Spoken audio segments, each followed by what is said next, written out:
Hello दोस्तों, आपका फिर से स्वागत है हमारा YouTube channel point blank SSC में। और जैसे कि मैंने लास्ट वीडियो में कहा था, एसएससी का जो मेडिकल प्रोसेस है, ठीक है, सीजीएल के बाद आपका डीवी होगा ना, डीवी के बाद आपका मेडिकल प्रोसेस होता है, तो उसके रिगार्डिंग आज हम बात करने वाले हैं। तो आज इस वीडियो में आपका सारा जो कन्फ्यूजन है मैं दूर कर दूँगा, ठीक है। चलिए शुरू करते हैं। तो पहले आता है, जब आपके डीवी के टाइम पे एनेक्सर देते हैं ना वो लोग, तो एनेक्सर 1 और 1A, ठीक है, तो ये आपको फिल करना होता है। ये पहले से फिल नहीं करना है, ये आप जब जाओगे ना मेडिकल के लिए उस टाइम पे फिल करना होता है, ठीक है। तो पहले यहाँ पे आपको अपना नाम, फिर बाकी डिटेल्स वगैरह, ठीक है, सिग्नेचर, जिस डिजिग्नेशन आपका सिलेक्ट हुआ है ना वो डिजिग्नेशन देना है, फिर डेट देना है, ठीक है। फिर उसके बाद यहाँ पे सील लगाएगा जो सिविल सर्जन है या फिर जो हेल्थ ऑफिसर है ना, उनका सील लगेगा यहाँ पे, ऑफिस सील। फिर यहाँ पे मेल कैंडिडेट्स के लिए उनका हाइट, चेस्ट और वेट, और फीमेल कैंडिडेट्स के लिए उनका हाइट और वेट, ठीक है। उसके बाद आपका यहाँ पे नाम, ठीक है, फिर आपका एज और प्लेस ऑफ बर्थ देना है। फिर वो आप इसके बाद आपके कोई मतलब प्रीवियसली कोई डिजीज़ वगैरह हुआ कि नहीं उसके रिगार्डिंग है, ठीक है। फिर इसके बाद कोई एक्सीडेंट वगैरह, फिर वैक्सीनेशन, जैसे कि कोरोना के टाइम पे कोविड का हुआ था ना, तो वैक्सीनेशन वो देना ही है यहाँ पे, लास्ट वैक्सीनेशन, या फिर आपको कोई और वैक्सीनेशन हुआ है तो वो भी देना है आपको। फिर आपका नज़दीकी कोई रिलेशन, रिश्तेदार किसी का कुछ डिजीज़ वगैरह है, एस्थमा जैसा कुछ, ये देना है, ठीक है। फिर कोई भी स्ट्रेस वगैरह हुआ है, ठीक है, वो देना है। फिर उसके बाद आता है कि कभी आपको अनफिट घोषित किया है कि नहीं किसी भी गवर्नमेंट सर्विस के लिए, ठीक। फिर आपके पिताजी और माताजी के लिए नाम पे कुछ कुछ डिटेल्स यहाँ पे भरना है ना, ठीक है। उसके बाद यहाँ पे मेडिकल ऑफिसर का सिग्नेचर और आपका सिग्नेचर, यही है आपका मेडिकल का प्रोसेस। तो जानते हैं मेडिकल में होता क्या है एग्जैक्टली, ठीक है।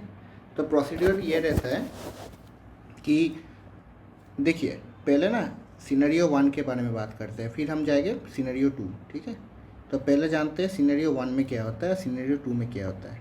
तो सिनेरियो 1 जैसे कि मैंने बोला, सिनेरियो 2, तो सिनेरियो 1 में रहता है कि आपको ये लोग लेके जाएंगे, ठीक है, जहाँ पे आपका सिलेक्शन हुआ है ना, तो डीवी के बाद ये लोग आपको लेके जाएंगे, आपको कोई हॉस्पिटल अलॉट कर देंगे ये लोग, फिर लेके जाएंगे। और सिनेरियो 2 ऐसा है कि आपको खुद से करवा के लाना है मेडिकल, ठीक है, ऑन योर ओन आपको करवा के लाना है। एक क्लोज एनवेलप में वो दे देंगे और वो आपको जमा करना है, ठीक है। तो सिनेरियो 1 में क्या होता है, तो जैसे कि मेरा केस में हुआ था ना, मेरा केस में हुआ था कि पहले हम लोगों को 3 ग्रुप में डिवाइड कर दिया इन लोगों ने, ठीक है, 3 ग्रुप, और 3 ग्रुप को 3-3 हॉस्पिटल भेज दिया। वो उनका एक रिप्रेजेंटेटिव भी जाता है आपके साथ, तो मेरे साथ भी एक रिप्रेजेंटेटिव गया था, मेरा एम्स में हुआ था, ठीक है, एम्स कल्याणी में हुआ था मेरा मेडिकल, ठीक है।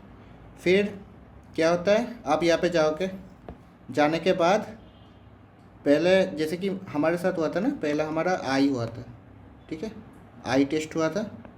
फिर आई टेस्ट होने के बाद हमारा हुआ था प्रेशर, ठीक है, प्रेशर टेस्ट हुआ था हमारा। आई टेस्ट में भी आपका पावर चेक होता है आई का, कोई भी आपको चश्मा वगैरह का ज़रूरत है कि नहीं वो। फिर हुआ था हमारा कलर ब्लाइंडनेस, कलर ब्लाइंडनेस के लिए मैंने एक अलग से स्लाइड रखा है, उसके रिगार्डिंग अलग से बात करेंगे, ठीक है। तो ये दोनों हुआ था हमारे साथ, ठीक है। फिर उसके बाद प्रेशर हो जाने के बाद हमारा कोई ब्लड टेस्ट नहीं हुआ था, ठीक है, कोई भी ब्लड टेस्ट नहीं हुआ था, लेकिन किसी किसी हॉस्पिटल में ना सिर्फ ब्लड टेस्ट हुआ था, ब्लड टेस्ट और यूरिन टेस्ट हुआ था, हमारा नहीं हुआ था कोई कुछ भी, ठीक है। तो ये याद रखिएगा, ये वेरी करता है हॉस्पिटल और रीजन के अकॉर्डिंग, ठीक है। तो ये हो भी सकता है, नहीं भी हो सकता है।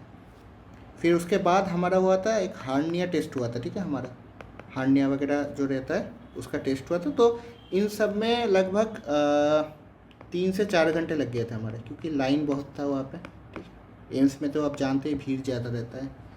फिर उसके बाद हमको एक एनेक्जर, जैसे कि आपको दिखाया मैंने वैसा एनेक्जर हम लेके गए थे, ठीक है, लेकिन वो वाला एनेक्जर ठीक है। एनेक्सर 1 और 1A जो था वो हम लेके गए थे, लेकिन वो लोग अलग से दिए थे, ये वो लोग एक्सेप्ट नहीं किए थे। तो एम्स का कुछ अलग से एनेक्सर होता है, ठीक है, ऑलमोस्ट सेम ही होता है, ठीक है। तो वहाँ पे वो लोग ही भर दिए थे सब कुछ। फिर जाके जो chief medical officer of health होता है ना वहाँ का, तो उन्होंने साइन कर दिया, फिर ख़त्म हो गया। फिर हमने जाके उसको जमा कर दिया, ठीक है। ये है सिनेरियो 1। फिर एक और सिनेरियो पे आते हैं जहाँ पे आपको खुद पे जाके करना है। तो आपको जो डिस्ट्रिक्ट होगा ना आपका, हाँ, डिस्ट्रिक्ट का कुछ हॉस्पिटल रहता है, तो वहाँ पे जाना है। वहाँ पे एक अलग से कोई कुछ लोग होते हैं जो डील करते हैं, ठीक है। तो उनसे आपको बात करना है, ठीक है। तो पहले वहाँ पे आपको फिर आपका प्रेशर, ठीक है, फिर ब्लड टेस्ट होता है, फिर यूरिन टेस्ट होता है, ठीक है। ब्लड टेस्ट में वही होता है जो नॉर्मली रहता है ना, हेमोग्लोबिन वगैरह, उस सब का ही टेस्ट होता है। फिर यूरिन टेस्ट होता है। फिर कभी कभी तो मैंने सुना था कि चेस्ट एक्सरे भी करते होते हैं वो लोग, ठीक है। तो चेस्ट एक्सरे का ये रहता है, ठीक है। और फिर वो लोग एक साइन करते हैं, CMOH जो रहता है, chief medical officer of health, वो साइन करके एक क्लोज्ड एनवेलप में, ठीक है, एक क्लोज्ड एनवेलप में दे देंगे वो, और उसको आपको जमा करना है, सबमिट करना है, ठीक है। तो मैं आपको एक बात बता देता हूँ। जैसे कि मेरा GST में हुआ था ना TA का, तो मैं तो वेस्ट बंगाल से हूँ, तो मेरा वेस्ट बंगाल में ही DVR मेडिकल हुआ था। लेकिन कोई कोई मेरा दोस्त है झारखंड या फिर बिहार वाला, तो उन लोगों को सिनेरियो 2 हुआ था, ऐसा हुआ था, खुद को करना था। और मेरा सिनेरियो 1 हुआ था। तो ऐसा वेरी करता है, ठीक है। जैसे कि कोई कोई इंस्पेक्टर है, ठीक है, कोई कोई इंस्पेक्टर है, उनका भी ऐसा ही हुआ था, सिनेरियो 2 वाला ही हुआ था, खुद को करवा के जाना पड़ा। तो वो वेरी करता है डिपार्टमेंट, पोस्ट, रीजन के अकॉर्डिंग, ठीक है। एवरी डिपार्टमेंट, पोस्ट और रीजन के अकॉर्डिंग वो वेरी करता है आपका। तो उसके लिए आपको ये सब फॉलो करना है एक बार, ठीक है। उसके बाद हम आते हैं उस दिन में, वो ऑलरेडी मैंने बता दिया, तो ठीक है, उसके रिगार्डिंग और कुछ नहीं है। फिर आता है आपका आई टेस्ट, ठीक है।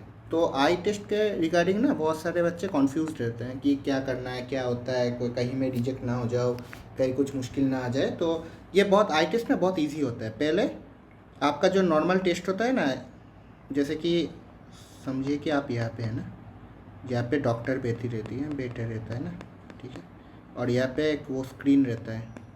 तो पहले वो बोलेंगे आपको कि अगर आपके पास चश्मा है तो चश्मा लगा के वो आपका पावर नापेंगे, ठीक है। फिर चश्मा हटा के आपका पावर नापेंगे, ठीक है। फिर आपको यहाँ पे एक बुक दे देंगे ना वो लोग, इशिहारा टेस्ट बोलते हैं जिसको, वो इशिहारा टेस्ट का बुक दे देंगे। जैसे कि ये इशिहारा टेस्ट होता है, तो इसको बोलेंगे, आपको बोलेंगे पेज नंबर 1 to 10 रीड करना है आपको, ठीक है। तो यहाँ पे क्या होता है, कुछ कुछ पोस्ट होता है, जैसे कि आपका हो गया GST इंस्पेक्टर, ठीक है। फिर आपका होता है PO प्रिवेंटिव ऑफिसर, फिर एग्जामिनर। वहाँ पे आपका कलर ब्लाइंडनेस नहीं होना चाहिए, तो एक बार आप चेक कर लीजिएगा जाने से पहले। लेकिन अगर थोड़ा सा भी है तो वो आप मैनेज कर सकते हैं, आपको कॉन्फिडेंटली पढ़ना है, ठीक है। तो पेज नंबर 1 to 10, जैसे कि मेरा चश्मा था तो मेरे को बोला था पेज नंबर 1 to 10 पढ़ना है, फिर पेज नंबर 20 से 10 मतलब रिवर्स में उसको रीड करना है चश्मे के बिना। तो ऐसा होता है, ठीक है। तो आपको कॉन्फिडेंटली, पूरा कॉन्फिडेंटली पढ़ना है इसको, ठीक है। अगर गलत भी पढ़ रहे हो आप तो वो भी कॉन्फिडेंटली पढ़ना है आपको, ठीक है। फिर आ जाता है आई टेस्ट पे, ठीक है। तो आई टेस्ट में हमारे साथ एक लड़का गया था ना, तो उसने आई का पावर चेक ही नहीं किया था, तो वो कुछ पढ़ ही नहीं पा रहा था, ठीक है। तो एक बार अपना आई का वो जो पावर होता है ना, वो एक बार टेस्ट कर लीजिएगा जाने से पहले, ठीक है, ठीक है। जाने से पहले एक बार टेस्ट कर लीजिएगा, ठीक है। तो और कलर ब्लाइंडनेस को लेके थोड़ा कॉन्फ्यूज रहते हैं लोग, लेकिन अच्छा रहता है कि वो मतलब स्ट्रिक्ट होता है ना, कभी कभी स्ट्रिक्ट होता है वो। तो एक बार आप गो थ्रू कर लीजिएगा इशिहारा टेस्ट, वो बुक भी आता है उसका, आप बुक भी ले सकते हैं, नहीं तो आप डॉक्टर के पास जाके भी टेस्ट कर सकते हैं। तो यही था मेडिकल का जो भी था, ठीक है। मेडिकल बहुत इजी प्रोसेस रहता है, ठीक है, बहुत इजी रहता है। और बहुत ही कम बच्चे ऐसे हैं कि छाट जाते हैं। जैसे कि मैंने कभी कभी सुना है ना कि आपका प्रेशर अगर थोड़ा सा लो हो गया स्ट्रेस के कारण या फिर किसी और कारण या फिर हाई हो गया, तो कभी कभार वो बोलते ठीक है आप बैठ जाइए कुछ टाइम बाद। या फिर समझिए कि आपको कोई प्रॉब्लम है ब्लड टेस्ट के रिगार्डिंग ना, कभी कभी आपका शायद विटामिन D3 लो है या फिर विटामिन B12 लो है या फिर हेमोग्लोबिन लो है या फिर आपका शुगर हाई है। तो इस सिनेरियो में क्या होगा ना, वो लोग आपको बोलेंगे ठीक है आप जाइए, फिर से 2 दिन 3 दिन या 1 हफ्ते बाद फिर से टेस्ट करेंगे ये लोग, ठीक। तो इसको लेके कोई दिक्कत की बात ही नहीं है। आप पूरा शांति से एकदम काम होके, जब आपका सिलेक्शन हो गया एकदम काम होके आपको ये करना है। यही था वीडियो, ठीक है। अगर वीडियो अच्छा लगा तो लाइक कीजिएगा, ठीक है, चैनल को सब्सक्राइब कीजिएगा, ठीक है, और शेयर कीजिएगा, ठीक है, शेयर करना मत भूलिएगा। और अगर आपको कोई भी डाउट होगा ना तो आप कमेंट कीजिएगा नीचे, मैं हर एक कमेंट का रिप्लाई दूंगा। तो फिर चलते हैं, ये वीडियो यहीं तक था और आगे भी मैं कुछ और वीडियो लेके आने वाला हूँ। Thank you.